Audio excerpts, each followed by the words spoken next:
मैं और मेरा दोस्त राहुल स्कूल के दिनों में एक ही हॉस्टल में रहते थे। हमारा स्कूल शहर से दूर पुरानी हवेलियों और जंगलों के बीच बसा था। हॉस्टल की इमारत भी कम पुरानी नहीं थी, ब्रिटिश जमाने की, ऊंची छतों और लंबे गलियारों वाली। रात को वहां की सन्नाटे में हर छोटी मोटी आवाज गूंजती थी। हम दोनों एक ही कमरे में रहते थे, नंबर 13। हाँ, नाम से ही अजीब सा लगता था, लेकिन हमें क्या, हम तो जवान खून थे। डर वगैरह को हंसी में उड़ाते थे। एक रात, शायद नवंबर की ठंडी रात थी, बिजली गुल थी और हम मोमबत्ती की रोशनी में पढ़ने की कोशिश कर रहे थे। राहुल को पुरानी कहानियां सुनाने का शौक था। उसने कहा, यार, सुना है इस हॉस्टल में पहले एक अंग्रेज अफसर रहता था। उसकी बीवी की मौत यहीं किसी कमरे में हुई थी। लोग कहते हैं उसका साया आज भी भटकता है। मैंने हंसकर टाल दिया, अबे भूत वूत कुछ नहीं होता, तू भी ना डराने की कोशिश करता है। लेकिन उस रात कुछ अजीब हुआ। करीब 12 बजे होंगे जब हम बिस्तर पर लेटे थे। अचानक कमरे की खिड़की से ठंडी हवा का झोंका आया।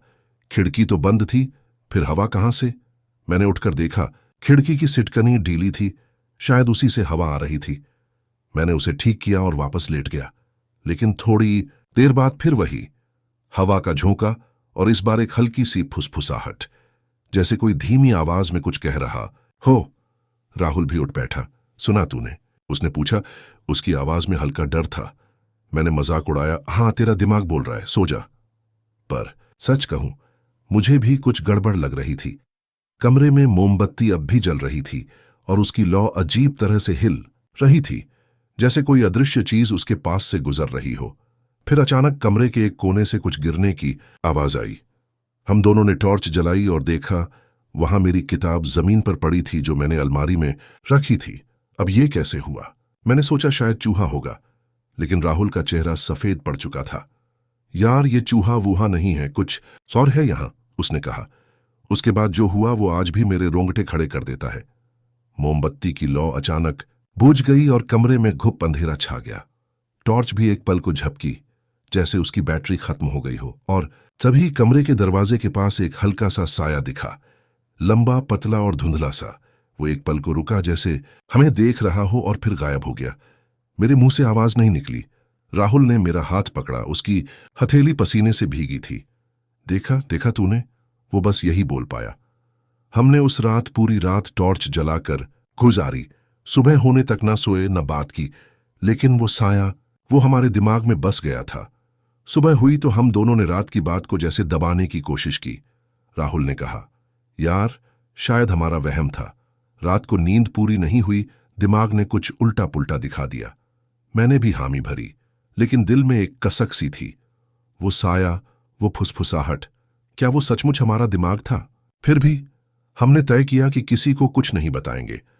हॉस्टल में पहले से ही तरह तरह की अफवाहें थीं, ऊपर से हमें मजाक का पात्र नहीं बनना था। लेकिन उस दिन स्कूल में मेरा ध्यान कहीं नहीं था। क्लास मेन टीचर कुछ पढ़ा रहे थे, पर मेरी नजर बार बार खिड़की की ओर जा रही थी। बाहर जंगल की हल्की धुंध और पेड़ों की छायाएं कुछ ऐसी लग रही थीं, जैसे वो भी कोई राज छुपाए हों। दोपहर को कैंटीन में राहुल ने फिर बात छेड़ी। सुन, मैंने हॉस्टल के चौकीदार से पूछा। उसने बताया कि कमरा नंबर 13 को पहले कोई इस्तेमाल नहीं करता था। कई साल पहले वहां कुछ हुआ था, जिसके बाद उसे बंद कर दिया गया। फिर जगह की कमी की वजह से दोबारा खोला। मैंने उसकी बात काटी। अबे, तू फिर शुरू हो गया? चौकीदार भी तुझ जैसे डरपोकों को डराने के लिए कहानी बनाता होगा। पर सच कहूं, मेरे मन में भी सवाल उठ रहे थे। रात को हम कमरे में लौटे तो मैंने ध्यान दिया, खिड़की की सिटकनी फिर ढीली थी। मैंने उसे कसकर बंद किया और राहुल से कहा, आज रात कोई ड्रामा नहीं, लाइट ऑन रखते हैं। उसने सहमति में सिर हिलाया। हमने मोमबत्ती नहीं जलाई, बल्कि टॉर्च को पास रखा। रात के करीब 10 बजे होंगे जब बिजली फिर गुल हो गई। हॉस्टल में ये आम बात थी, लेकिन आज ये अंधेरा कुछ ज्यादा भारी लग रहा था। हम चुपचाप लेटे थे जब फिर वही हवा का झोंका आया। इस बार खिड़की बंद थी, फिर भी हवा। मैंने टॉर्च जलाई और कमरे का मुआयना किया। कुछ नहीं। राहुल ने धीरे से कहा, देख, शायद हमें यहां से शिफ्ट कर लेना चाहिए। मैंने गुस्से में जवाब दिया, क्या बकवास कर रहा है? भूत वूत को बुलाएगा तू अपनी बातों से। लेकिन मेरी बात खत्म भी नहीं हुई थी कि कमरे में एक ठंडक सी फैल गई, ऐसी ठंड जो हड्डियों तक चली जाए। और तभी अलमारी के पास से एक आवाज आई, जैसे कोई नाखून से लकड़ी को खुरच रहा हो। टॉर्च की रोशनी में मैंने देखा अलमारी का दरवाजा हल्का सा खुला था। मैंने हिम्मत जुटाकर उसे खोला, लेकिन अंदर कुछ नहीं था। राहुल अब कांप रहा था। यार ये गलत है, कुछ गलत है यहां से वो बड़बड़ा रहा था। मैंने उसे चुप कराने की कोशिश की, लेकिन तभी कमरे का दरवाजा अपने आप खुल गया। कोई हवा नहीं, कोई धक्का नहीं, बस खुल गया। दरवाजे के बाहर गलियारा खाली था, लेकिन उस खालीपन में कुछ था। एक साया, वही लंबा धुंधला सा। इस बार वो दूर नहीं गया। वो गलियारे में रुका और मुझे लगा जैसे वो हमें बुला रहा हो। मेरी सांस अटक गई। राहुल ने मेरी बांह पकड़ी और कहा, नहीं जाना, प्लीज नहीं जाना। लेकिन मेरे पैर जैसे अपने आप चल पड़े। मैं दरवाजे तक गया और साये ने एक पल को मेरी ओर देखा। उसकी आंखें नहीं थीं, बस दो काले गड्ढे। फिर वो गलियारे के आखिरी कमरे की ओर बढ़ा और गायब हो गया। मैं वापस कमरे में आया और राहुल ने दरवाजा बंद कर दिया। हमने पूरी रात एक दूसरे का हाथ थामे गुजारी। सुबह होते ही हमने वार्डन से कमरा बदलने की बात की, लेकिन जो हुआ वो उस रात के बाद हमने कमरा बदल लिया। वार्डन को बिना कोई कारण बताए हमने सिर्फ इतना कहा कि हमें कमरा नंबर 13 में रहने में दिक्कत हो रही है। वो शायद समझ गया, क्योंकि उसने बिना सवाल किए हमें दूसरी मंजिल पर कमरा नंबर 27 दे दिया। नया कमरा छोटा था, लेकिन खुला खुला सा लगता था। खिड़कियों से दिन की रोशनी आती थी और गलियारा भी ज्यादा जीवंत था। दूसरे लड़कों की हंसी मजाक की आवाजें आती रहती थीं। राहुल और मैंने सोचा कि अब शायद सब ठीक हो जाएगा। वो साया, वो ठंडक, वो फुसफुसाहट, सब कुछ पीछे छूट गया। लेकिन कुछ दिन बाद मुझे एहसास हुआ कि मैं गलत था। एक दोपहर जब मैं लाइब्रेरी में किताबें ढूंढ रहा था, मुझे एक पुराना रजिस्टर मिला, हॉस्टल के रिकॉर्ड्स का, शायद 1940 के दशक का। जिज्ञासा हुई तो मैंने पन्ने पलटे। उसमें कमरा नंबर 13 का जिक्र था।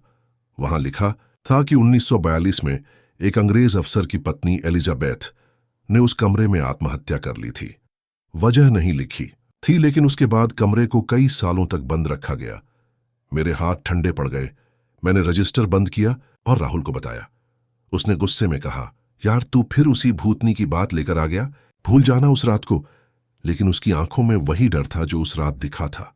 एक रात करीब 1 हफ्ते बाद मैं अकेला कमरे में था। राहुल अपने गांव गया था और मैं रात को पढ़ाई कर रहा था। बिजली थी, लेकिन हवा में फिर वही ठंडक थी। मैंने खिड़की चेक की, बंद थी। फिर भी मेरे कानों में एक हल्की सी फुसफुसाहट गूंज रही थी। इस बार वो साफ थी, जैसे कोई मेरा नाम पुकार रहा हो। अर्जुन, मेरा नाम धीमी टूटी सी आवाज में। मैंने चारों ओर देखा, लेकिन कमरा खाली था। मेरे हाथ पैर कांपने लगे। मैंने टॉर्च उठाई और गलियारे में झांका।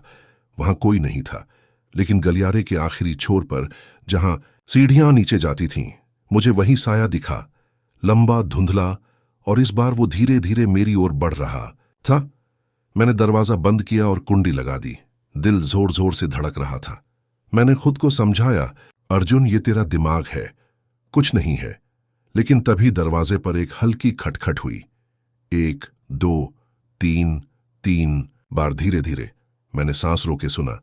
फिर खटखट रुकी और एक पल की खामोशी के बाद दरवाजे के नीचे से एक कागज का टुकड़ा सरक कर अंदर आया। मेरे पैर जम गए। मैंने हिम्मत जुटाकर कागज उठाया। उस पर पुराने जमाने की स्याही से लिखा था, मुझे ढूंढो। मैं चीखने वाला था, लेकिन गला सूख चौका था।